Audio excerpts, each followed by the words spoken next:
Ahí va, me parece que sí. ¿Me escuchás bien? Bien, yo te escucho perfecto.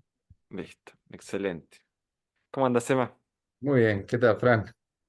¿Todo bien por acá? Gracias por acceder a venir a compartir información. Resulta así como para hacer una pequeña introducción, quien vaya a escuchar el episodio. Nos conocimos en invierno, en un taller del método Wim Hof. Llegaste muy humilde, pero me mencionaste que habías estudiado medicina, que eras médico. Y no sé muy bien cómo fue que, bueno, siempre en los talleres se abre esta opción a que quien quiera tenga algo para aportar, comente. Y de repente empezaste a tirar una cantidad de información zarpada, mucho más profunda, mucho más fina que lo que aprendimos en la academia, por ahí reforzando, corroborando las cosas que estudié, pero también incluso dando como nuevas perspectivas de por qué el ejercicio de respiración o la exposición voluntaria al frío producen estos beneficios. Y nada, te copaste con el método, lo empezaste a practicar y un par de meses más tarde viniste como a darme una mano, a co-coordinar el taller con ya una buena cantidad de estudios preparados para, para contar un poco más en profundidad de por qué, cómo el frío puede hacer bien. El frío en realidad no te enferma si lo sabes utilizar. Y en ese mismo segundo taller dijimos, che, grabemos algo, porque la información está buena, hay que compartirla. Un mes más tarde, acá estamos. Bien, la verdad que ¿Cómo, cómo fue un muy, poco tu experiencia con la práctica, con el encuentro con esta técnica en estos meses si querés, contanos un poco de qué va eso y cómo lo coordinás lo concatenás a tu formación? bueno, la verdad que el preámbulo, la introducción que hiciste fue un resumen de todo este camino hasta esta charla. Yo me desempeño en el área del diagnóstico por imágenes. Ujú. Evalúo patologías a través de tomografías, resonancias, y radiografías y ecografías. Me enfoco mucho en lo que es el tratamiento del dolor en relación a distintas patologías de la columna vertebral, desgastes articulares, hernias de discos, compresiones nerviosas y los diferentes escenarios colaterales a este tipo de consultas en los cuales hay dolores de otras articulaciones que en el devenir de la buena evolución y el acompañamiento de los pacientes nos empiezan a llegar consultas de este tipo y no solas dedicadas a la columna y ofreciendo información a los pacientes en el avance de este tipo de análisis y distintos enfoques terapéuticos, llegué a lo que es el bienestar articular y de los tejidos y la prevención de algunas lesiones y el enfoque en la recuperación, en la buena recuperación de otras. Y en esa búsqueda llegué al método que la verdad que me abrumó la cantidad de información, así que dije, bueno, más que información, voy a practicarlo, a ver qué tiene el método para ofrecer. Y en esa práctica, digamos, conocí el grupo de personas que tanto lo enseñan como lo practican y percibí una búsqueda en común de este objetivo de bienestar y sanación, de muchas búsquedas individuales, pero que terminan en el mismo objetivo. Y bueno, una cosa fue llevando a la otra y vos me estimulaste a compartir la información y ir armando este perfil profesional que antes, la verdad que no era algo a lo cual le dedicaba, sino que me dedicaba mucho a la práctica diaria en el sanatorio y bueno, se conformó esta posibilidad de divulgar información, así que bueno, acá estamos para poder aportar todo lo que sea útil y nutritivo. Che, qué bueno. Sí, sabes que hay algo que por ahí a mí me da un poco ¿cómo sería? Escalofrío de hipismo, cuando cada vez que escucho a alguien decir cambio de paradigma, digo, no, ahí se viene el bolazo. Pero está está esta cuestión que viene sucediendo post pandemia, se aceleró muchísimo, de que la gente de repente encerrada en los departamentos empezó a buscar distintas formas, distintas técnicas de empezar a estar un poco mejor. que va muy de la mano con los hábitos y, eh, y como, bueno, se habla por ahí de medicina funcional. A mí personalmente y por cómo lo vivencié a través del salir de una adolescencia muy sedentaria, empezar a hacer deporte, 19 20 años y decir, loco, tengo más energía, tengo más ganas de vivir, estoy de mejor humor. Se empieza a optimizar la salud. Ese es el concepto con el que más o menos vengo buscando, vengo trabajando, y cómo puede haber distintas actividades que por algún u otro motivo nos hacen tener mayor nivel de vitalidad. Apunto para eso en la fisiología como práctica personal, como vía más profesional en base a lo que estudié, a la optimización de la salud mental, cómo poder hacer para estar mejor en el mundo en lugar de tener que esperar a darse la cabeza contra la pared para ir a ver cómo se arregla este desastre que logré armar. Pero es verdad que uno de los temas por los cuales personalmente lo elegí a Wim, dije, che, quiero aprender con este hombre porque de repente gurús hay un montón y gente que dice cosas, palabras bonitas hay un montón, pero son pocos los que laburan con, por un lado, con pruebas, con la propia capacidad, por otro lado, con una personalidad muy anti-gurú, muy poco moralista, el tipo tomando alcohol y haciendo chistes. Esto es una práctica que puede desarrollar cualquiera sin un código moral con el cual haya que comportarse, lo que está bien o lo que está mal, hagan lo que quieran mientras practiquen, y principalmente viene trabajando con la ciencia, viene trabajando con estudios científicos que se van comprobando tanto en él como en distintos participantes, o distinta gente que lo va practicando, qué efectos tiene esta técnica que desarrolla, que es bueno, se compone de tres pilares. Se utiliza una técnica de respiración muy intensa que induce un estado, una cascada de efectos en la fisiología y un estado de conciencia de mucha presencia, mucha calma. La exposición voluntaria al frío, la intensidad de meterse en 100 kilos de hielo, en una situación que activa una respuesta evolutiva de supervivencia. Básicamente toda la fisiología dice, sácame de acá, flaco, y ahí uno puede utilizar justamente la capacidad mental de empezar a trabajar la tolerancia, la incomodidad, empezar a construir la calma frente a la dificultad.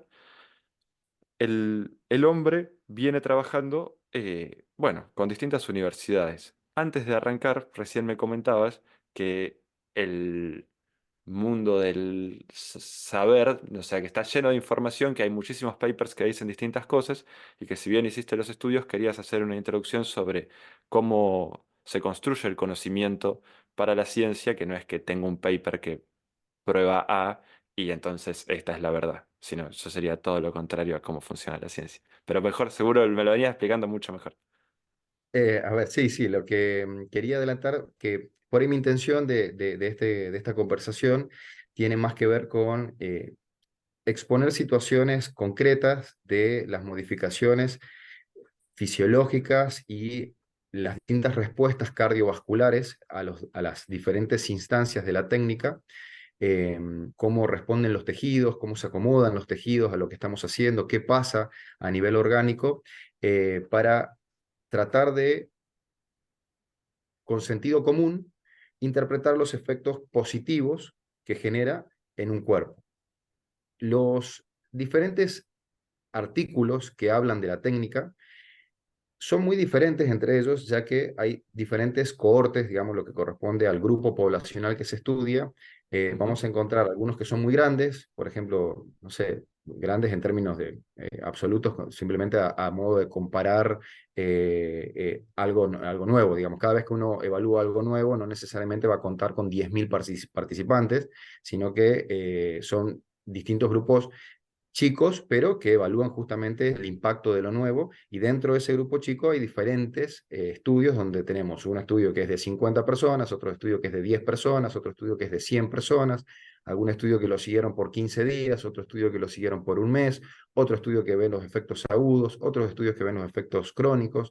Entre esos estudios, a su vez, varían mucho las características propias del grupo que se está evaluando. Hay uno que tiene un promedio de edad muy joven, sin muchos factores de riesgo, como para evaluar los beneficios. Hay otro que está justamente enfocado a un grupo que está por viajar a una situación muy extrema, como es vivir varios días en el Ártico, en la Antártida. Entonces hay variables que están muy relacionadas entre sí en el grupo y que no permiten a veces extrapolar los datos de ese grupo al de toda la humanidad. Entonces, el análisis que hacemos los médicos y diferentes científicos de cada uno de estos artículos es tratar de ver cuáles son las variables que se pueden extrapolar a el mayor grupo poblacional y de esta forma darle cierta veracidad a los efectos de una cosa u otra.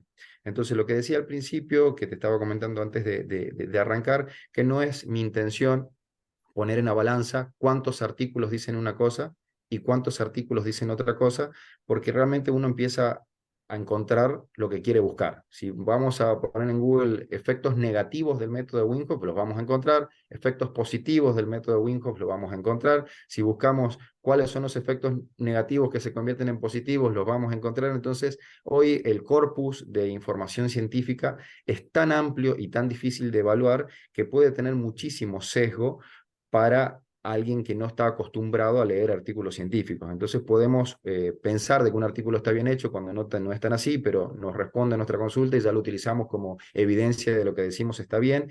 Y la verdad que no es la idea justamente en esta conversación decir que esto sumó tantos puntos académicos y restó tantos puntos académicos, sino justamente hablar de qué pasa en el cuerpo con el método y a dónde apunta en realidad el método en lo personal, en lo corporal individual, que cada cuerpo es un templo diferente. Todas las personas respondemos de forma en común con algunos sistemas, pero en forma muy individual en relación a otros. Y la idea es ir también percibiendo cuánto de lo propio es individual y conocer los efectos que nos genera a nosotros y no necesariamente a todo el grupo poblacional. No sé si fui claro con la explicación o tenés alguna pregunta de lo que te comenté. No, me parece espectacular. Me cuesta articularlo, pero por haberle repasado alguna que otra vez metodología, sé lo difícil que es poder, o sea, cada vez que alguien te viene a decir esto es así, se aprendía a decir no funciona así. Es más complejo, eh, pero y la ciencia avanza muy despacito. Lo vienen haciendo y es un acto de disciplina, ¿no? Acelerarse y decir che, bueno, tenemos esto, nos paramos acá pisamos sólido, no volverse locos, no ir a ningún extremo y no fanatizarse con ningún tipo de práctica, corriente, dieta, ejercicio, actividad, porque está esta otra cara que mencionabas recién de cómo a cada persona le afecta en su propia individualidad, su propia condición, su propio estado. Y bueno, nada, definitivamente me parece como que hay un mito como una esperanza en el inconsciente colectivo que es la de la pastilla mágica, de que aparezca algo que resuelva la situación.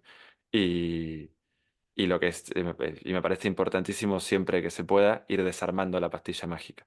Está espectacular esto que decías, no lo había pensado nunca de cómo para cada persona puede ser una práctica totalmente distinta y me deja pensando qué bueno el laburo que hacemos en los talleres, en los cuales se hace mucho énfasis, o sea, sin darme cuenta venía haciendo énfasis en eso, en la intensidad de la respiración, la intensidad del frío, el cuánto frío, cuánto tiempo. Bueno, siempre desafiante pero realizable, o sea, dónde está tu vara, cuánto lo puedes hacer. Nada, gracias. Totalmente. Manija, me tiraste. Tengo un poco anotado de lo que escuché el otro día cuando hicimos el taller y dije, esto tiene que quedar grabado. Y después me acabas de mencionar cuando te pasé la lista, uno que creo que lo dijiste, me llama mucho la atención el nombre, pero no sé de qué trata, que es, vamos a hablar de los tres pilares del método en relación a las bases fisiológicas de lo que más o menos va consolidando, se puede decir cierta seguridad en el momento del saber científico actual que tenemos los dos. Tenemos mindset, respiración y por último dejamos exposición voluntaria al frío, ya que estamos acá, escúchense el capítulo completo, no sean vagos, métanle que está bueno. Eh, Sobre mindset, me mencionaste que tenías algo para decir del hábito celular. ¿Qué carajo es el hábito celular? El hábito celular. Bueno, esto es un concepto que la verdad que empezó a aparecer con esta nueva ola de medicina de bienestar, donde estamos tratando de entrenarnos a estar bien habitualmente, a tener un nivel de neurotransmisores tal que estemos promediando un buen ánimo, que no tengamos exabruptos emocionales, que tengamos de alguna forma un buen ritmo alimentario. Entrenar, por ejemplo, hay un síndrome que vino con muchísima evaluación y no tantas respuestas, que fue, por ejemplo, el del colon irritable y la constipación. En pro de estos estudios se fue evaluando cuánto aprende una célula a tener hábitos. Por ejemplo, el ritmo peristáltico del colon se puede entrenar, el ritmo peristáltico, que es el ritmo al cual se contrae el músculo liso para generar un movimiento visceral, o sea, el colon es un tubo que se contrae en forma ordenada, propulsando el material a donde tiene que ir, que ya sabemos todos, ¿no? El intestino delgado lo mismo, el estómago lo mismo, cuando recibe alimento, genera una ola de contracción que lo expulsa al intestino delgado, la vejiga sucede lo mismo, cuando recibe orina de los uréteres que vienen desde los riñones, primero se llena la vejiga y una vez que está llena la vejiga llega un punto que desencadena el reflejo de micción y se contrae. Todas esas, ese baile de dilatación, contracción y respuesta a diferentes estímulos se puede entrenar y mucho de la terapéutica que tiene que ver con trastornos de la continencia urinaria, trastornos con el hábito evacuatorio, son todos métodos de entrenamiento de los hábitos, porque todas las células justamente tienen esta capacidad de tener un ciclo que es parte del ciclo circadiano, que lo hemos escuchado alguna vez, que tiene que ver con la respuesta a los corticoides que aumentan en un momento del día para despertarnos, disminuyen en otro momento del día para dormir. Bueno, el corticoide es un título de un sinfín de moléculas que actúan cíclicamente durante el día para hacer todo lo que está haciendo esta hermosa estructura biológica que tenemos que sucede sin que nos demos cuenta. Realmente nuestra conciencia está trabajando sobre la información diaria para mantenernos básicamente sensatos y funcionales, pero por debajo de la conciencia hay un sinfín de procesos biológicos que están sucediendo y haciendo de que estemos funcionando, y todos esos procesos tienen un ritmo. Y el ritmo depende de cómo van respondiendo las células a los distintos momentos del día. Y esos estímulos que le damos a las células para generar este ritmo son de alguna forma entrenables. Por ejemplo, la exposición a la luz solar. Es es distinta la fisiología de un cuerpo cuando lo primero que hace a la mañana es exponerse a la luz solar, que cuando nunca se expone a la luz solar durante el día y solamente se expone a la tarde. Son distintos los neurotransmisores que se estimulan, es distinto el ritmo del sueño de una persona que está mucho expuesta a estar en ámbitos nocturnos y no tanto a la luz solar durante la mañana. Entonces, ese entrenamiento de los ritmos está en todas las células, incluidas las neuronas y los distintos sistemas que van generando el ánimo y el buen ánimo y la predisposición ante alguna situación conflictiva. En eso me parece que el mindset, como título de uno de los pilares del método, que es esta exposición voluntaria a una incomodidad contemplando que puedo trascenderla, ese concepto es tan trasladable a diferentes situaciones de la vida que subestimamos el valor positivo que tiene sobre distintas conductas. Y tiene un valor positivo en sí mismo porque nos invita a atravesar una dificultad sabiendo que podemos sobrellevarla, confiando en nuestra capacidad orgánica, biológica y mental, y se va haciendo eco en otros en otras esferas de nuestra vida y no solo en lo que respecta al bienestar corporal y a cómo está mi cuerpo, sino cómo estoy yo globalmente ante situaciones complejas y conflictivas que cada vez vemos que son de alguna forma más presentes. Estamos muy expuestos al desafío, a esta idea de progresar y la vida resultadista, que estamos muy pendientes de cuánto de esto me genera algo bueno, cuánto de esto me genera algo malo, y mucho de lo que es algo malo nos provoca de alguna forma cierto estrés porque a veces no lo podemos evitar. Y bueno, el método con este mindset no nos invita a aceptar estos desafíos con la actitud que se necesita para justamente hacer algo tan difícil como meterse en una bañera con hielo, digamos. Entonces, la parte del hielo es como, es un momento, te diría, práctico, pero de todo lo que viene atrás, que es esta articulación mental de la disciplina y de exponerse a estas situaciones desafiantes con orden y con capacidad, sabiendo que podemos sobrellevarlo.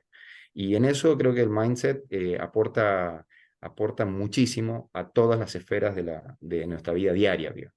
No, absolutamente. Ahora lo entendí, pero necesito que lo confirmes.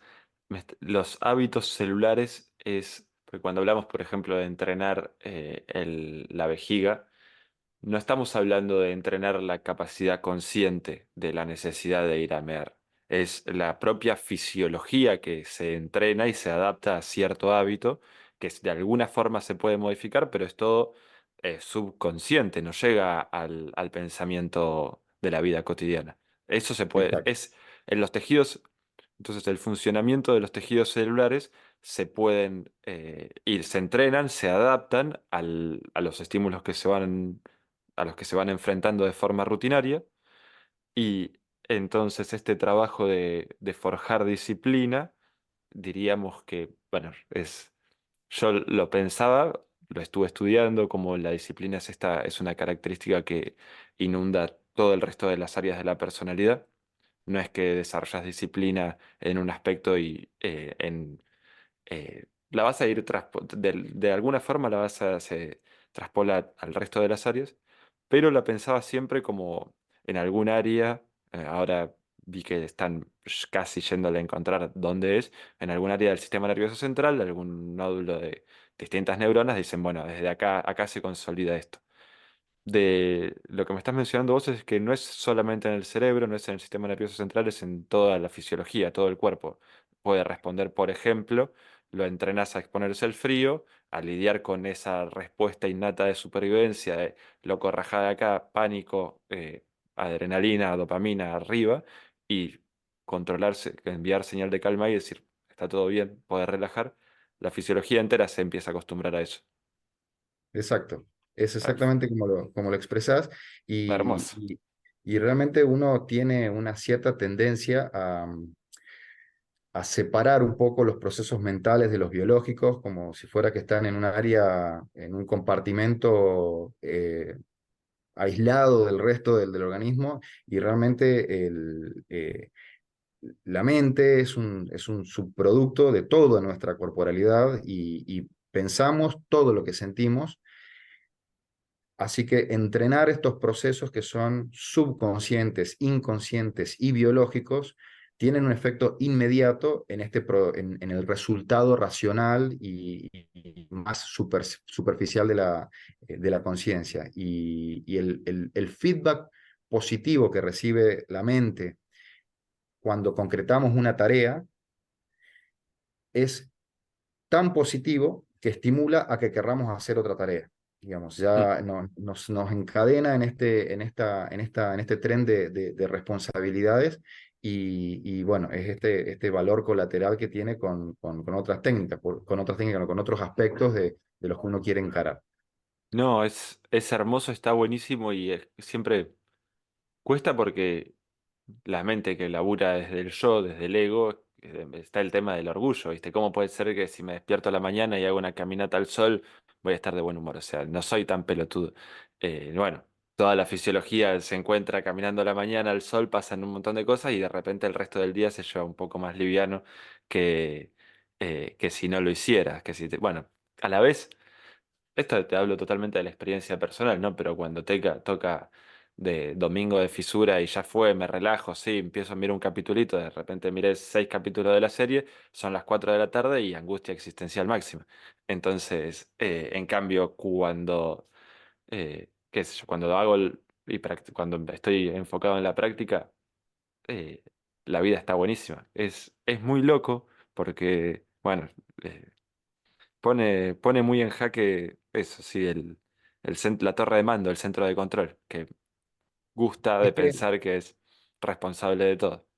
el cuerpo, o sea, si empezamos a pensar simplemente por una cuestión del peso de los órganos, el cerebro es un órgano más, no es que tampoco es el Dios en nuestro cuerpo. Hay órganos que cumplen más funciones en forma absolutamente desapercibida y que realmente el equilibrio adecuado de las funciones de estos órganos son los que hacen más a el bienestar general que solo el hecho de cuidar la mente, digamos. Entonces, este acercamiento, tanto a esta práctica como a otras que nos invitan a tratar de estar mejor, tienen que ver con esta búsqueda de sanación de alguna forma, pero que viene de adentro hacia afuera y no de afuera hacia adentro, que es lo que dijiste al principio, esto de desmitificar la pastilla que soluciona todo, digamos. Yo me acerqué, te cuento una anécdota personal. Uno de los primeros acercamientos al método que tuve fue buscando algunas herramientas que estimulen el buen ánimo, la felicidad y la sensación de placer que no tengan que ver con la farmacología clásica. Yo me considero una persona muy existencialista, pienso, escribo, me meto en pensamiento y estoy a veces medio angustiado y en un momento me empecé a autodiagnosticar como deprimido, depresivo. Me consulté a un psiquiatra, todos mis poemas de haber escrito tantas cosas y tantos libros y descifrando la angustia de la vida existencial, me lo resumió en 10 minutos y me dijo, vos tenés un problema de la recaptación de serotonina, hay que tomar esta pastilla, que por supuesto quizás tiene razón desde lo físico-químico y lo bioquímico, pero me sentí subestimado, que en 10 minutos de una sesión todos mis problemas existenciales tengan que ver simplemente con la serotonina. Me sentí desprestigiado en mi búsqueda. Entonces empecé con esta idea de ver qué es lo que encontramos como natural, como un agente natural que estimule este tema del bienestar. Y así llegué al método de Wim Hof y la verdad que eh, encontré la respuesta ahí, que no tienen que ver con el hecho de golpe, bueno, listo, se curó mi cantidad de serotonina, tengo más serotonina en sangre dando vueltas, sino que tiene que ver con cómo uno se responsabiliza de una situación y lidia responsablemente con esa situación y acepta los resultados que uno obtiene en esa situación, porque no tenemos que esperar que el resultado necesariamente sea ese que esperamos que sea, sino que es el que logramos obtener. Y satisfacernos con ese resultado que logramos obtener es parte de estar bien con uno mismo. Y eso lo enseña el método justamente con los puntitos positivos que vamos sumando con la práctica y bueno, lo que es el mindset, que es lo que estamos hablando hoy.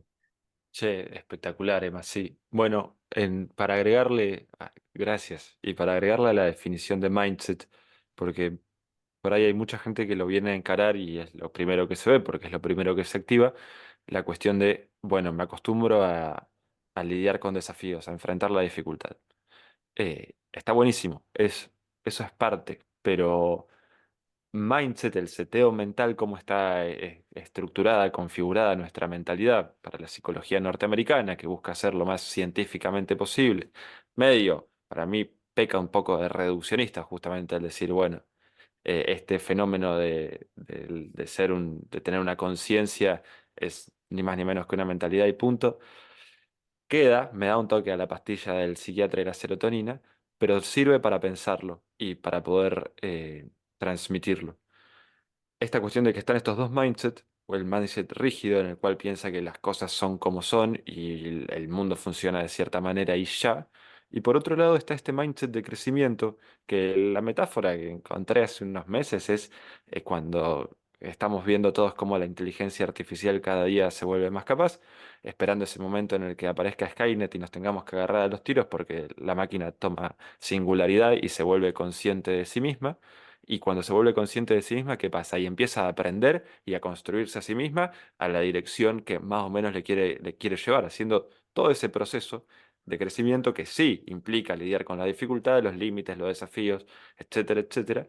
Pero el objetivo no es ese, el objetivo es crecer, es adquirir mayor conciencia, mayor sabiduría, mayor calma, mayor presencia, y ya hablando de eso, por ahí pasamos a la cuestión de las respis, pero nada, hermoso, gracias. Y me ayuda mucho porque esta cuestión que mencionaba al principio de la optimización de la salud mental, si bien tengo mis buenos ya casi 5 o 6 años de terapia, a Dianita, mi psicóloga, la tengo allá arriba, una masa, el laburo en lo que respecta al estar mejor en el mundo, lo empecé y lo encontré y lo sostengo con prácticas fisiológicas, que van solcito a la mañana, entrenamiento de fuerza, buena alimentación, ni hablar que técnica de respiración, exposición voluntaria al frío, hacen como un compendio, un conjunto de hábitos que generan un estado basal de está todo bien. Y desde ese estado basal de está todo bien, vemos si pinta a afrontar alguna mochila pesada de la vida, algún desafío, o algún salir de la zona de confort de forma voluntaria para crecer en cierto área que tengo ganas de aprender. Eh, Así que, bueno, nada, cierra buenísimo. Es 100% optimizar salud mental. Yo arrancaría por los hábitos fisiológicos. Gracias. Sí, y no Vamos, solo, te perdón, escucho. no, No, justo, te escucho, sí, lo que quieras. justo Sí, sí, estabas sí. bajando el mazo y te puse ahí abajo la mano. No, no, no, dale, dale. No, que una cosita que tiene que ver con esto de intentar estar bien, todo lo que hacemos que son estímulos que van para el cerebro, entrenar, el sol y demás, no solo estamos intentando estar bien, sino que nuestro cerebro está diciendo, hay un montón de partes de mí que tienen que seguir funcionando de una forma.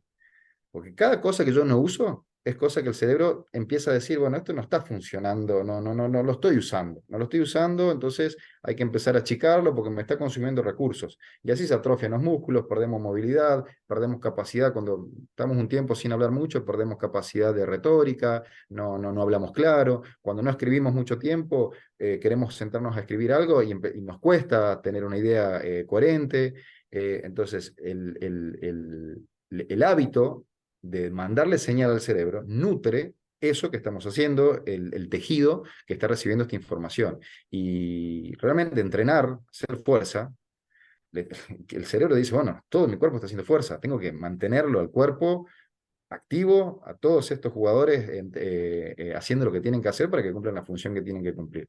Y es muy importante la función que tienen que cumplir. Potencia la vitalidad, claro, claro. Zarpado. Bien, bueno, Bien, seguimos ahora. gracias. Te quería preguntar por la Respi Ujú. y la Respi tiene un montón de efectos que son, bueno, ya los habrán experimentado quienes han venido a los talleres, si no vendrán. La gente tiene un montón de vivencias muy fuertes en lo que respecta, bueno, a las emociones, los sentimientos, los recuerdos. Pero, como nos habíamos planteado laburar con la responsabilidad del científico que quiere pisar sólido, íbamos a trabajar los efectos que tiene el sistema cardiovascular con la respiración, cómo se influyen Exacto. mutuamente. Que está buenísimo, porque dicho sea de paso, no, bueno, te escucho primero y después acoto. Y Bueno, que, dale, dale, bien, bueno, o me interrumpís y de ahí vamos dale, haciendo dale. esta técnica de conversación, que la idea que no es que sea una lección ni una clase, sino justamente una conversación mutuamente nutritiva. Uno cuando escucha respiración, de la misma forma que tratamos de separar al cerebro del cuerpo, pensamos respiración y ponemos a los pulmones en un lugar y nos olvidamos de todo el resto de los sistemas que involucran la respiración, que es el sistema cardiorrespiratorio. No es que está simplemente el pulmón que se infla y se desinfla, meto oxígeno y largo dióxido de carbono, sino que está todo absolutamente entrelazado al punto que son un solo sistema, el cardiorrespiratorio. No podemos separarlo. El ejercicio de inspirar, cuando yo meto aire, hacia los pulmones. El pulmón es una bolsa que está colapsada y que en sí mismo, si bien tiene algo de elásticos, o sea, cuando está absolutamente distendido el pulmón, por elasticidad tiene cierta tendencia a colapsarse. Quienes regulan la inspiración y la expiración son todos los músculos de la caja torácica, que son músculos grandes afuera y se van haciendo cada vez más chiquitos hacia adentro y tienen un equilibrio muy fino en los cuales vamos expandiendo las bases al principio, los vértices al final y hacemos este aumento del volumen de la caja torácica que en consecuencia expande el pulmón, se mete aire y genera toda la fisiología de la respiración. En ese movimiento de inspirar los pulmones, de insuflar los pulmones, generamos a su vez un vacío adentro de la caja torácica que hace de que el corazón también reciba más sangre. O sea, el corazón está inspirando sangre venosa también, que es la sangre poco oxigenada, se llena el corazón de esta sangre venosa poco oxigenada y aumenta la frecuencia cardíaca para oxigenarla y distribuirla a través de las arterias a los diferentes tejidos. O sea, las venas traen sangre poco oxigenada y las arterias llevan la sangre oxigenada. Bien, Ujú, esta bomba cardiorrespiratoria la estamos estimulando con cualquier inspiración profunda. Yo inspiro profundamente al máximo posible e inmediatamente la frecuencia cardíaca empieza a aumentar. El corazón ujú. detecta que está recibiendo más sangre y tiene que gestionar todo ese proceso de aumento de la demanda, aumenta la frecuencia cardíaca, aumenta la capacidad cardíaca para gestionar esto que está sucediendo en el momento, que es un aumento repentino de la carga en este caso de sangre venosa que ingresa al corazón. Esta es la parte grosera, grande del sistema cardiorrespiratorio, pero que después se va distribuyendo en toda una red de estructuras vasculares que de grandes se van dividiendo en medianas, de medianas se dividen en chiquitas y de chiquitas se dividen en microscópicas y de microscópicas llegan finalmente a la pequeña célula a nutrirla y todo ese sistema, desde la irrigación celular hasta la parte grande cardiopulmonar, está absolutamente interconectado por las presiones que vamos generando con la inspiración y la expiración. Así que ese sería el inicio de todo este capítulo del sistema cardiorrespiratorio y lo que vamos modificando, o de alguna forma, no modificando, sino lo que ponemos a trabajar cuando hacemos estos ejercicios de inspiración y expiraciones, que es uno de los pilares del método. Bien, que dicho sea de paso, la respiración implica inhalar todo lo posible, meter la mayor cantidad de aire posible en los pulmones. Se, mm, Primero la base, después la parte de arriba. Se va entrenando la capacidad pulmonar. De hecho, este estudio lo vimos ahí cuando hicimos el instructorado, en el cual a los pocos meses de haber empezado a practicar esto, la capacidad pulmonar de las personas se expande al 100%.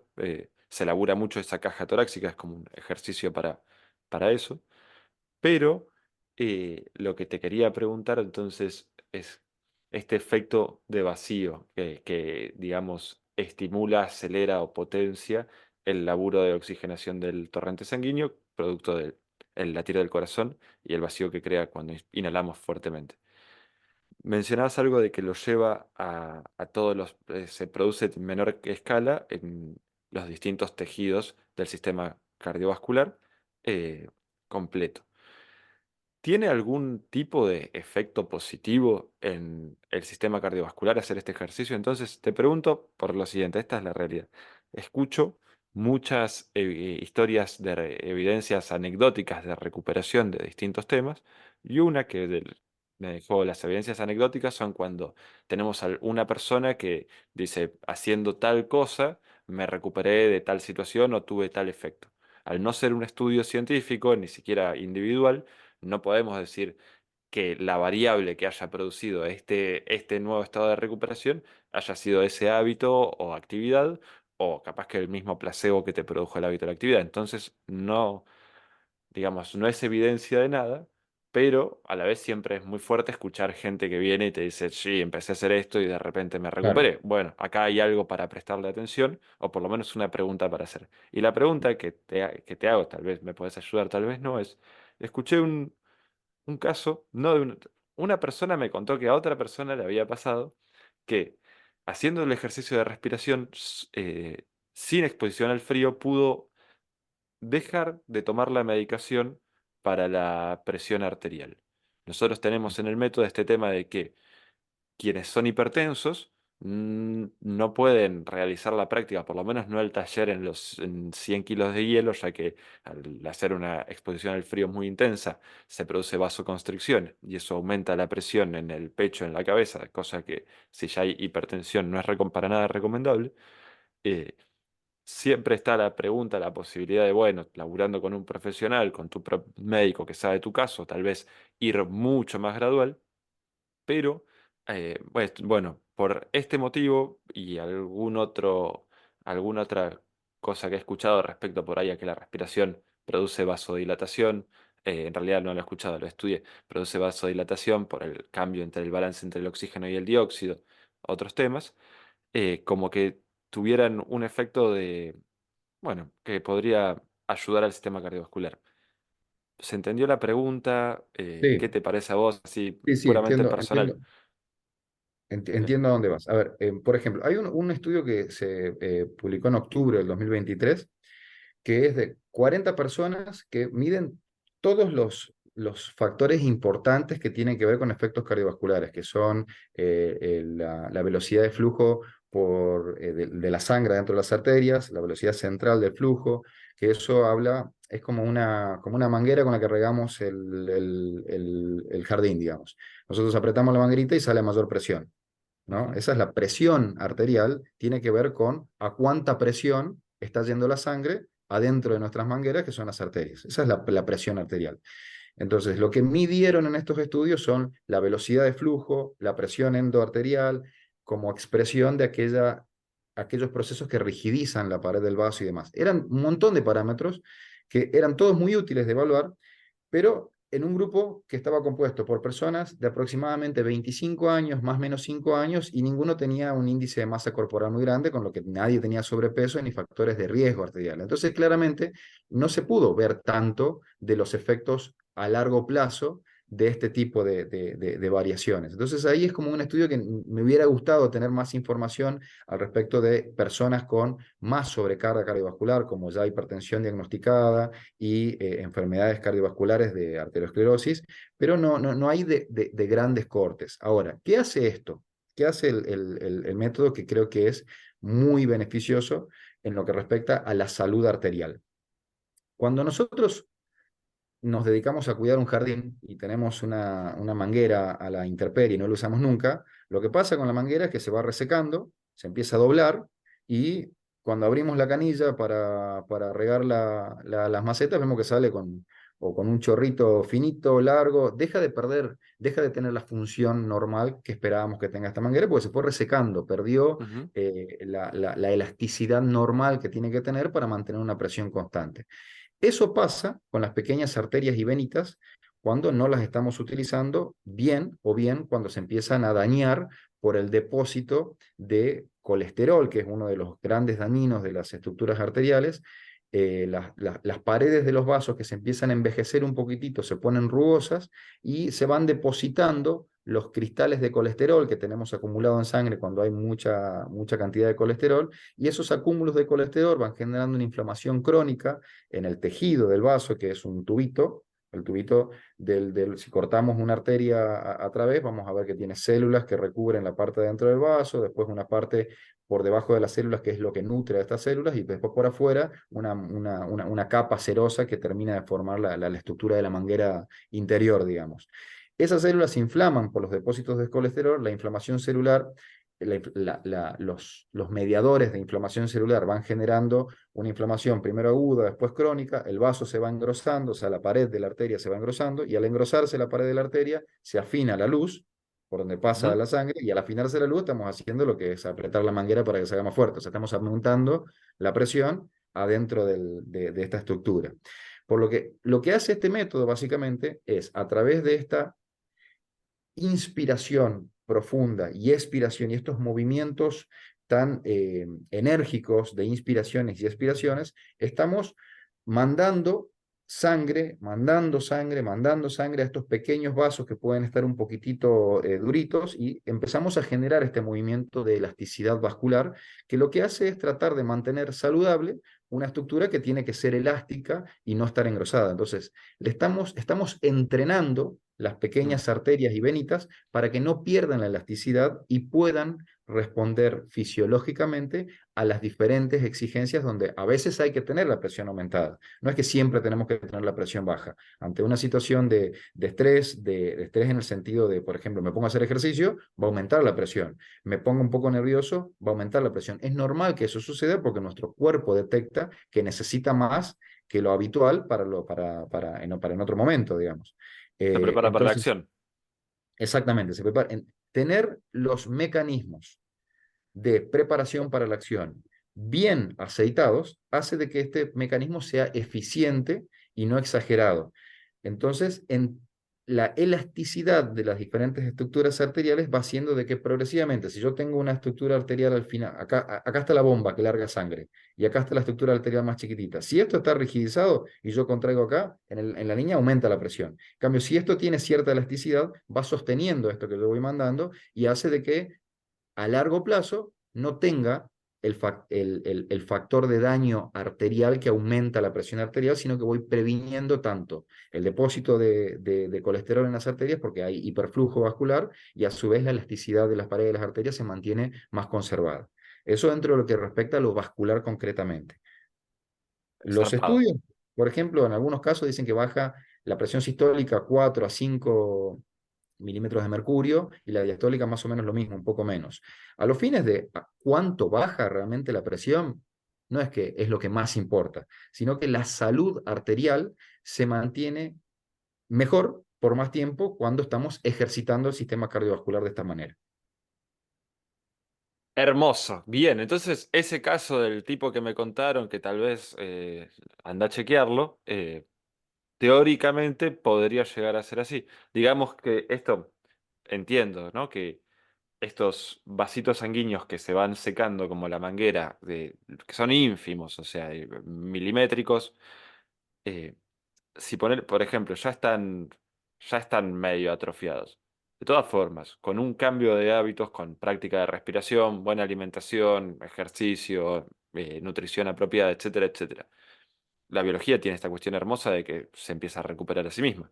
Hay que ver hasta qué grado, pero si la gran mayoría de los casos, supongo que empezar a practicar, se empiezan a hidratar y se empiezan a revitalizar. Exacto. Y si hay una capacidad de justamente estos pequeños vasos, es que son una red vascular, no es que es un tubito final, no es una sola vía, un tubito que llega a este grupo de células que está acá, sino que Ujú. es una red vascular.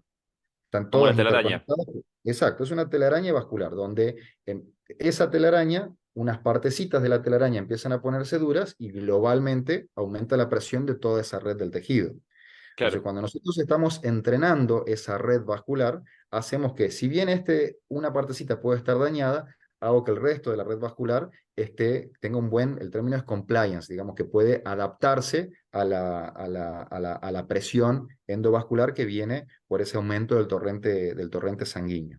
Unas cositas que suelen aparecer, por ejemplo, en las piernas, a nivel de las pantorrillas o los tobillos, y a veces también en la nariz, que aparecen unas pequeñas venitas azules chiquititas que son tipo varices, ujú, se llaman así, pero tienen distintos nombres de acuerdo al tamaño y la zona donde aparecen, pero las varices son justamente un área de tejido venoso, de esta red venosa de sangre que se empezó a dañar, entonces no está pudiendo sacar sangre. Las venas sacan sangre, las arterias llevan sangre.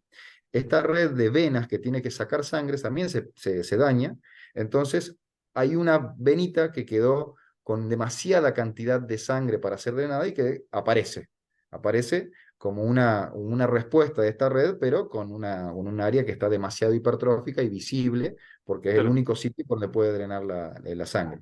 Entonces, esa salud del tejido a expensas de esta red vascular es lo que claramente tiene beneficios, tanto por hacer ejercicio como por este tema de las respiraciones y las prácticas de inspiraciones y expiraciones voluntarias y enérgicas. Ah, hermoso. Buenísimo, gracias. Gracias.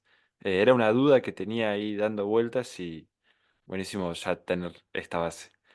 Y llegamos medio entonces el otro día cuando en el taller contaste los beneficios, los efectos. Te pregunté abiertamente de los efectos fisiológicos de la exposición voluntaria al frío en lo que tenía que ver con la recuperación o el entrenamiento del sistema cardiovascular.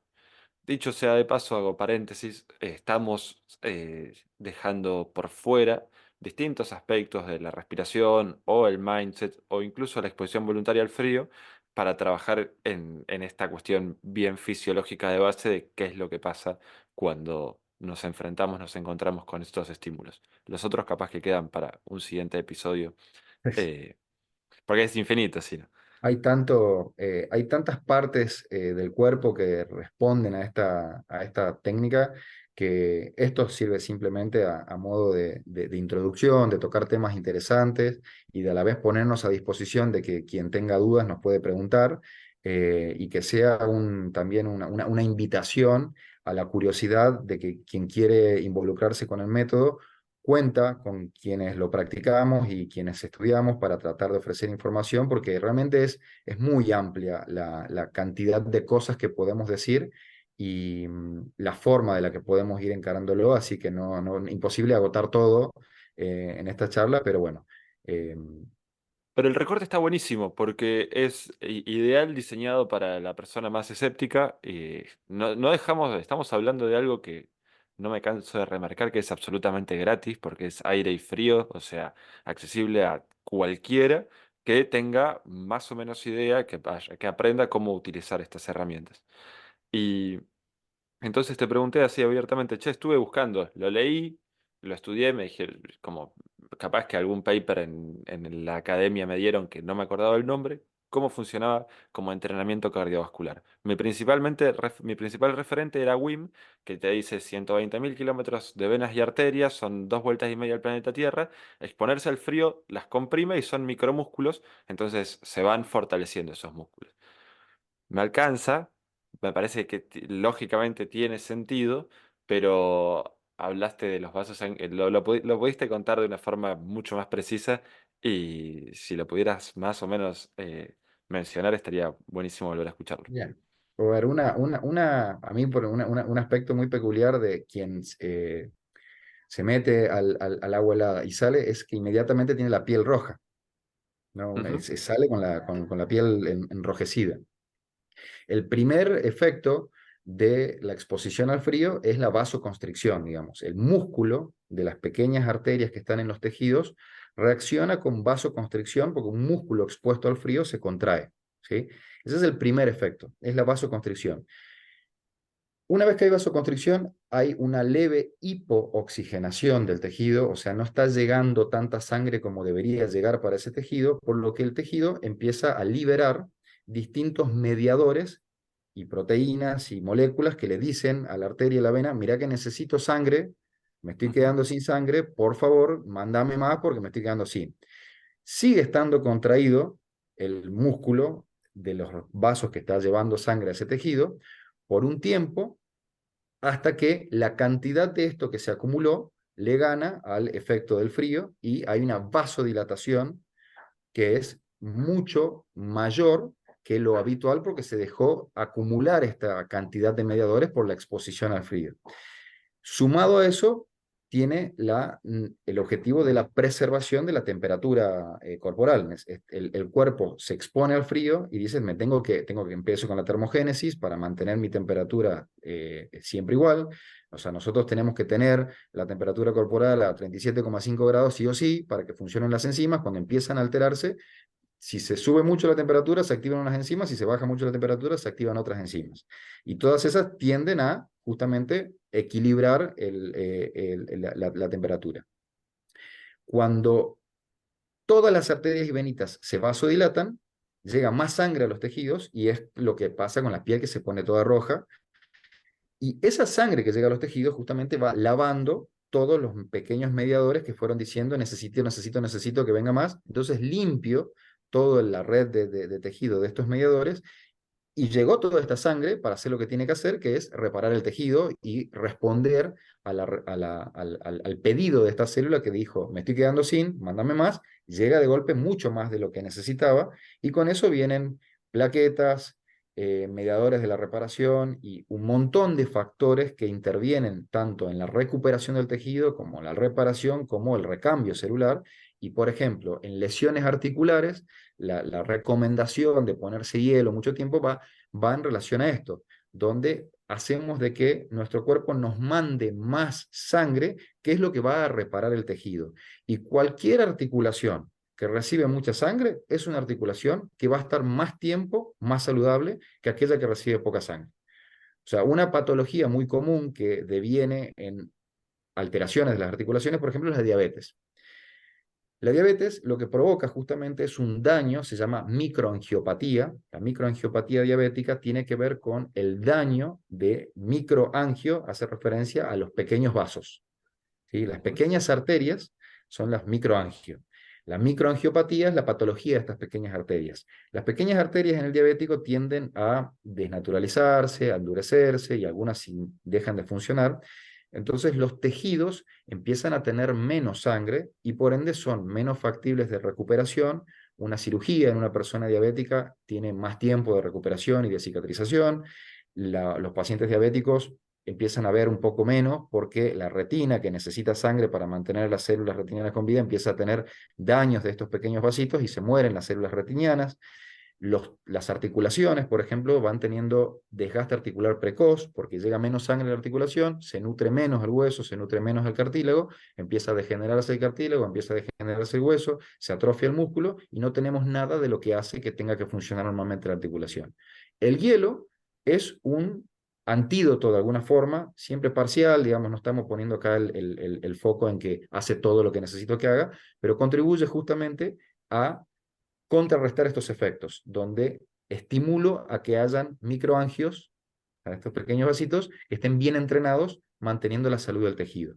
Y en lo que es salud articular es muy relevante. El deportista, habrán visto miles de imágenes de deportistas que o se meten directamente en una bañera con hielo o están poniéndose hielo constantemente en las articulaciones que están expuestas a estrés, porque son los que detienen el envejecimiento articular, que está compuesto por un montón de tejidos. Si quieren, en algún momento podemos hacer una conversación particularmente de lo que es la anatomía articular, que es muy interesante conocer qué pasa con nuestras articulaciones. Si querés, pongo una fotito ahora rápido como para mostrar Sí, sí, rápido qué es lo que vemos. A ver, vamos a... no hay apuro, ¿no? Bien, vamos a compartir esta pantalla.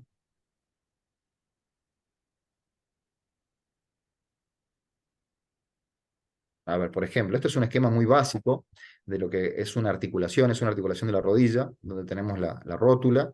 Este es el tendón del cuádriceps. Cuando se contrae el tendón del cuádriceps, hace que extendamos la pierna. Este tendón llega hasta acá, se inserta hasta esta zona. Esta es la tibia, este es el peroné. Entonces, cuando se contrae el tendón del cuádriceps, llevo y extiendo la pierna. Las Ujú. cositas blancas son los tendones, las partes rojas son los vientres musculares, que son los que generan la contracción. Estos son los ligamentos. Estos son los cartílagos articulares, esta parte blanquita que, no sé, en una pata de pollo habrán visto la superficie blanca nacarada que recubre la pata de pollo, eso es cartílago. El cartílago en sí no tiene arterias y venas propias, sino que se nutre de una forma que se llama por imbibición, que es que le llegan nutrientes desde la superficie ósea en la que están insertos. Entonces, este cartílago, que es lo que primero que se altera en una artrosis, la artrosis, que es el desgaste articular fisiológico, el primer proceso que genera la artrosis es la deshidratación del cartílago articular. Eso va haciendo de que esto vaya perdiendo volumen, se vaya achicando. Al achicarse el cartílago, empieza a haber más contacto hueso con hueso. El contacto hueso con hueso genera fricción. La fricción genera alteración en la mecánica articular normal y todo eso va generando todo el proceso de desgaste articular. El cartílago necesita de un hueso sano subyacente para mantenerse nutrido. Y para tener un hueso sano subyacente, toda la red de pequeños vasitos que están acá dentro del hueso, que en la médula ósea, la médula es como un panal de abejas que está lleno de pequeñas arterias y venitas. Esa médula ósea, para mantenerse sana, tiene que tener una indemnidad de estas estructuras vasculares que las estimulamos justamente con estas exposiciones al frío y previene el desgaste articular, que es algo que no se suele leer mucho de esto en los distintos artículos que hablan de los beneficios del método de Wim Hof, pero la verdad que es crucial en lo que respecta a aquel que tiene actividad deportiva rutinaria o entrena y demás, porque la verdad que mantiene la salud del tejido articular de una forma bastante evidente. Zarpado. Escúchame, te cuento una también anecdótica, pero esta sí la creo porque la vi un colega cuando estábamos haciendo el instructorado. Es, de hecho, él como presenta, cómo se encuentra con el método. Fue que el loco era un tano que se había ido a vivir a Ámsterdam, en teoría a entrenar deporte, se enamoró de las fiestas de electrónica y empezó a ir muchísimo vivía de joda.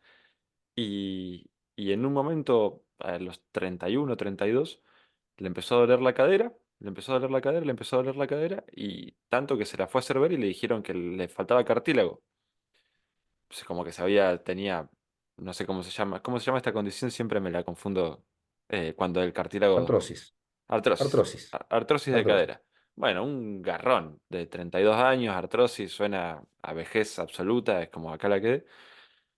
El tipo, muy escéptico, por algún motivo se va encontrando con el método, lo empieza a practicar y él lo termina, lo dice, es como, yo no puedo decir que me recuperó el cartílago porque no es un estudio científico, pero me lo volví a hacer, me dejó de doler, lo fui a hacer ver y de repente tenía cartílago de vuelta y si no hubieran sido los mismos los que me sacaron la radiografía, dicen, si no te hubiéramos visto hace 2 años, no pensaríamos que es posible. Nada, yo me quedé con la historia, entiendo que vamos laburando con la ética del científico, me parece que es súper correcto, pero esto que acabas de mencionar, te la quería contar, por lo menos como para contagiarte también el bichito de la curiosidad de esta posibilidad de regenerar tejido. Eh, Tiene todo el sentido y la verdad que otra cosa que es importante, la edad a la cual enfocamos estar bien, digamos. Hay un momento donde los mecanismos de regeneración celular dejan de funcionar porque o nunca los entrenamos o simplemente ya cumplieron su ciclo. Y en lo que es la regeneración del cartílago, es muy evidente que en personas jóvenes es factible que se regenere el cartílago, pero en personas que ya el hueso está totalmente endurecido y no hay ninguna matriz cartilaginosa que permita generar cartílago, perdemos esta posibilidad. Entonces, hay una ventana de edad a la cual tenemos que hacer los deberes para que nuestro cuerpo tenga una longevidad saludable, que es una ventana. Una vez que perdimos esa ventana, la perdimos. Y yo veo muchas personas con columnas eh, que están demasiado desgastadas y generan dolor crónico, alteración en la calidad de vida y dolores que son realmente insoportables y vienen a la consulta a una edad que casi es irremediable. Y mucho de nuestro enfoque a veces tiene que ver con enseñar a lidiar con el dolor que ujú. necesariamente aportar una solución. Y la verdad que creo que todos en esto estamos justo en el momento donde nos están llegándose estas informaciones que nos permiten mantenernos bien por más tiempo, contemplando cualquier imponderable, por supuesto, que puede suceder. Tampoco es que uno tiene la guía para todo, ¿no? Pero la verdad que es muy útil para mantener el cuerpo más saludable por más tiempo. Totalmente. Te voy a pasar después, viste, tenés a Andrew Huberman, un profesor de Stanford, tiene Sí, un podcast de hábitos, crack. maravilloso. Bueno, parece que él lo fue a visitar 4 o 5 veces a Wim, practicó, se sorprendió, o sea, lo estudió, pero también como labura paso a paso con la ciencia, no es que, y Wim es mucho más pionero de lo que la academia acepta en sus afirmaciones, lo que dice, lo que hace. Él estudia así asépticamente los efectos de la respiración o el frío. Pero a la vez lo menciona Wim medio así como hablando de algunos sujetos, dice que pueden quedarse horas en el frío. ¿Cuál es la hipótesis que se elabora? Plantea que hay en el área de la ínsula, en este sistema límbico, sistema nervioso central, que se puede dividir pedagógicamente en 3 capas: el cerebro reptiliano, los reflejos, los mamíferos que adquieren las emociones y la memoria, y por último los seres humanos con el neocórtex, la capacidad de pensar en conceptos, abstraernos de la naturaleza, el futuro, la ansiedad y la depresión, etcétera, etcétera. Eh, estudiando la hipótesis de Huberman de cómo Wim hace lo que hace, parte de estudios que se hicieron en practicantes de yoga norteamericanos, no algún monje sacado de la India, que después de un par de años de practicar yoga, desarrollaban el doble de materia gris cubriendo el área de la ínsula eh, que las personas que no practicaban yoga. Esta práctica en la cual voy a buscar posiciones que son muy dolorosas, pero desde un estado de muchísima calma, muchísima relajación, muchísima aceptación. Esto que hablamos cuando vamos al hielo, de rendirse, no en el sentido de abandonar, sino en el de aceptar la dificultad y dejar de resistirse a justamente dejar de resistirse, punto. Y y bueno, y estas personas, con el mayor materia gris alrededor del área de la ínsula, tenían el doble de tolerancia a estímulos dolorosos que quienes no practicaban. Entonces, ¿el dolor se siente igual? Se siente igual. Se tolera el doble de mejor. Entonces no es el mismo dolor. Y hermoso porque si bien, bueno, la vida es una ventana, me encantó el cumple ciclo, tenemos acá un tiempo, como las plantas, los pajaritos y absolutamente todo, estamos viendo cómo hacer para cumplirlo de la forma más digna, más enriquecedora, más linda posible. Tal vez y ahora tengo que volver sí o sí al frío porque hay una que quedó pendiente, pero si ya no se puede recuperar el cartílago, sirve esta cuestión de que se puede lidiar con el dolor de forma mucho más eficiente, con muchísima más calma, si se hacen este tipo de prácticas. Elongación, exposición voluntaria al frío, esa búsqueda. Te iba a decir, estábamos en el taller y fue una clase magistral. A mí se me prendió, o sea, como cuando cierran todos los casilleros, cae la ficha del Tetris. Tenemos venas y arterias que se encargan de nutrir, llevar sangre y con la sangre es oxígeno y justamente las moléculas necesarias para que las células puedan hacer el proceso que tienen que hacer de duplicarse, repararse y funcionar de manera óptima. Ahora bien, estos vasitos que se entrenan, corregime si me equivoco, pero está buena la imagen de esta telaraña, son como pistilos, como micro, no es que llega como cuando le vas a cargar nafta al auto, que pones la manguera en el tanque y le cargas nafta, sino que esta red son estos micromúsculos que están constantemente como inundando pequeñas cuotas de sangre con oxígeno y nutrientes a todos los tejidos celulares. Va por ahí, ¿no? Exactamente, mira, ahora vamos a hacerlo un poco más, Tenés quizás una más imagen. exacto, que esto es muy evidente. No, y está re bueno por esta cuestión de que, entonces, al exponerse, como mencionabas en el encuentro, en el taller, al exponerse al frío, se entrenan estos musculitos que son la apertura y ahí va. Apertura y cierre, ¿qué serían las? Mira, lo rojo acá Sí. es parte del sistema arterial. Lo azul es parte del sistema venoso, que clásicamente dibujamos de esta forma en el estudio de la medicina, donde lo rojo es sangre oxigenada y lo azul es sangre desoxigenada. Entonces, lo rojo viene del corazón, lo azul va hacia el corazón para después pasar a los pulmones y oxigenarse. Y lo verde son otros actores muy importantes en esta anatomía vascular del tejido, que son los vasos linfáticos, Ujú. que tienen tantas funciones importantes como arterias y venitas, pero a los fines didácticos es más fácil hablar de arterias y venas que de los linfáticos. Los linfáticos no tienen tanto músculo, sino justamente dependen de la presión tisular que los rodea para estar más dilatados o más contraídos.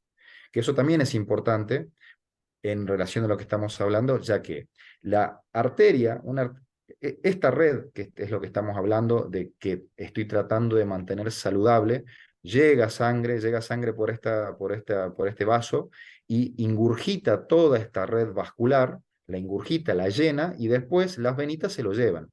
Toda esa dinámica de llegó y llevo, vino sangre y la saco, va entrenando este sistema para que se mantenga permeable, elástico y útil. Y todo esto que estamos viendo alrededor, estas son las pequeñas células que componen un tejido. Un tejido, por definición, es la unión de células que cumplen una función. Entonces, asumamos que esto es un tejido muscular, por así decirlo. Entonces, tengo todas estas pequeñas musculitos, fibras musculares y células musculares que se llaman miocitos, que están en esta porción de tejido. Entonces, yo, manteniendo el sistema capilar sano, lo que hago es que todo este acúmulo de células que está por acá tenga garantizado un suplemento del jugo de la vida, que es la sangre, para tanto crecer como recuperarse, como también aquellas que están viejas y tienen que morirse, es más fácil detectar una célula muscular vieja si todo está funcionando bien, o sea, cuando uno tiene un negocio, mientras más Ujú, auditoría tenemos de nuestro negocio, más fácilmente vamos a encontrar procesos que no estén funcionando bien. La auditoría de estas células tiene que ver con que todo funcione bien. Si esta zona de tejido no está recibiendo tanta sangre como tiene que recibir, no solo no funciona bien la reparación, sino que tampoco funciona bien las áreas de detección de células anormales y todo va en detrimento de la función global de este tejido. Y esto que genera contracción y vasodilatación del tejido, a la vez tenemos esta red verde que son los linfáticos, que son los que tienen un movimiento un poco más pasivo en el intercambio de fluidos que tiene que ver con la linfa. Lo que llevan los linfáticos es linfa, es un líquido que contiene muchos mediadores, respuestas inmunológicas fundamentalmente. Los linfocitos son las células de la linfa, vienen de ahí. eh, Mantener la red linfática también elástica con estas contracciones y dilataciones del tejido hace que también uno tenga en forma más eficiente la llegada de inmunoglobulinas y linfocitos al tejido, digamos que es otro capítulo también enorme, lo mm, que tiene que ver con la respuesta inmunológica del organismo ante estas situaciones, porque básicamente sigue el mismo axioma en el cual tenemos una parte entrenada y funciona bien. Si entrenamos a nuestro equipo para que haga siempre lo mismo de la mejor forma posible, va a estar entrenado para hacer justamente eso. Y si tenemos a los linfáticos entrenados para que el tejido esté atento ante cualquier cosa, ya tengo todo lo necesario para liberar, todos los procesos inflamatorios duran menos, son más eficientes y bueno, es el típico caso de que cualquiera que está en el método hace 2 años tiene una gripe, le dura un día y no le dura mucho más todo el proceso inflamatorio corporal. Esa es es como la zar- clásica. Sí, es zarpado, zarpado, o sea, no te engripaste nunca más. Y ahí va, tenés Sí. la linfa está entrenadísima, porque todas las mañanas se encuentra con eso, se prepara para posible. El ejercicio microvascular. Podemos poner un Hermoso. nombre, ejercicio, vamos a inventar algo que tenga que ver con lo microangio. Dale, dale, dale. Sí, es bien. Entrenamiento microvascular. Entrenamiento micro. Bien, es que sí, es que es eso. Y de alguna manera eh, permite y posibilita, bueno, lo acabas de decir de forma excelente. Era esta visual que de repente vi como si la arteria que está llevando el oxígeno, la nutrición, se compone con un montón de pelitos. Y esos pelitos son todos, tienen una válvula que es un músculo que en el momento de exponerse al frío, ese músculo se contrae. Entonces, el tejido celular tiene un momento de falta de oxígeno y empieza a producir toda esta sobredemanda de oxígeno, de sangre, que cuando me retiro de la exposición al frío, produce un momento de vasodilatación, se inunda todo con combustible de primera en exceso, permitiendo que todo ese grupo de células funcione de la forma más óptima posible. Más o menos Exacto. así, Ese ¿no? es uno, es exactamente así. Es uno de los fundamentos que tiene que ver con la terapia de recuperación de algunas articulaciones, que es esta terapia combinada entre frío y calor, que te dicen ponete frío al principio y después ponete calor. La idea del calor, el calor produce lo contrario, vasodilatación. Entonces, con el calor lo que estamos estimulando luego de la exposición al frío es que esta vasodilatación sea todavía mayor. Entonces, todo este influjo del jugo de la vida para reparar el tejido sea todavía mayor. Entonces, para lo que es reparación de lesiones, es ideal esta terapia alternante de exposición al frío un rato y después un poco de exposición al calor. Pero Terapia es de otro. contraste. Espectacular. Sí, Exacto. más específico cuando hay lesión. Che, Sí. bueno, buenísimo. Queda un montón Montón. para charlar, pero creo que tenemos más que suficiente como para un primer encuentro. Bueno, me acabo de dar cuenta ahí que en el nombre de mi Zoom quedó el del usuario de mi esposa. Sí. Así que para preguntas, búsquenme a mí, no a ella. Así trato de aportar toda la Así no claridad le que pueda. rompen las bolas. No, Pobrecito, sí, sí. no te preocupes que eso lo acomodamos, lo aclaramos ahí en la descripción. Bien, Che, bueno, bien. una masa, Bueno, una masa, una masa. Muchas gracias y nada, hasta la próxima. gracias a vos, gracias a vos. La verdad que desde que te conozco estamos charlando de estar mejor y la verdad que tener esos vínculos en sí mismo tienen un valor muy positivo al margen de todo lo que podamos hablar del método. No, hermano, absolutamente. Vamos, sí, lo vamos construyendo entre todos. Lo vamos construyendo entre todos, como... Nada, es una buena misión, el estar mejor. Bien. Bueno, Fran, Te feliz Navidad. mando feliz Navidad, feliz año, felices fiestas, saludos a la familia. Chao. Que andes bien, hermano. Un abrazo. Un abrazo. Tuki. Yes.